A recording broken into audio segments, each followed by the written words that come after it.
Héraclès reçoit pour quête de se rendre en Thrace et de capturer les juments anthropophages et de les ramener en Argolide.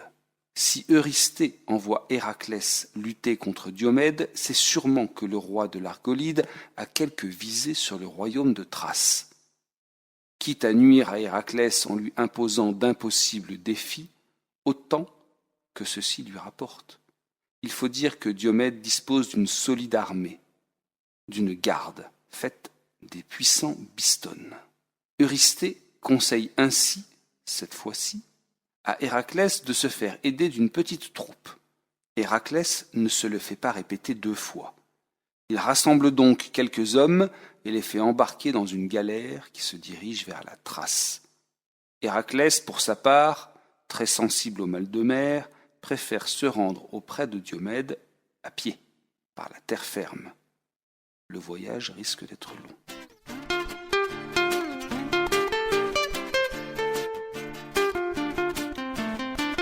Une fois tous les hommes et leurs chefs arrivés en Thrace, il s'agit maintenant de capturer les fameuses juments. Le petit groupe s'approche des écuries et neutralise sans grande difficulté les gardes.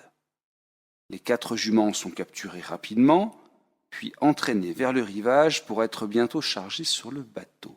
Mais Héraclès comprend alors que Diomède a appris le vol et a envoyé à sa poursuite ses fameux gardes, les bistones.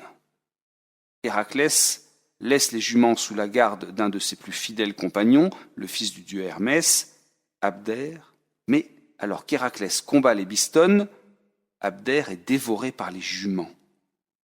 Quand le héros en a fini avec les gardes de Diomède, il capture le roi et l'assomme d'un coup de sa célèbre massue.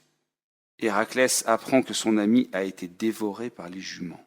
Fou de colère, il livre alors le corps du roi, le corps de Diomède encore chaud, aux gueules affamées et sanguinolentes des juments anthropophages. Diomède est dévoré en quelques instants. Les juments, après avoir dévoré leur maître, s'apaisent. Héraclès peut alors les faire monter à bord du bateau et les conduire jusqu'en Argolide.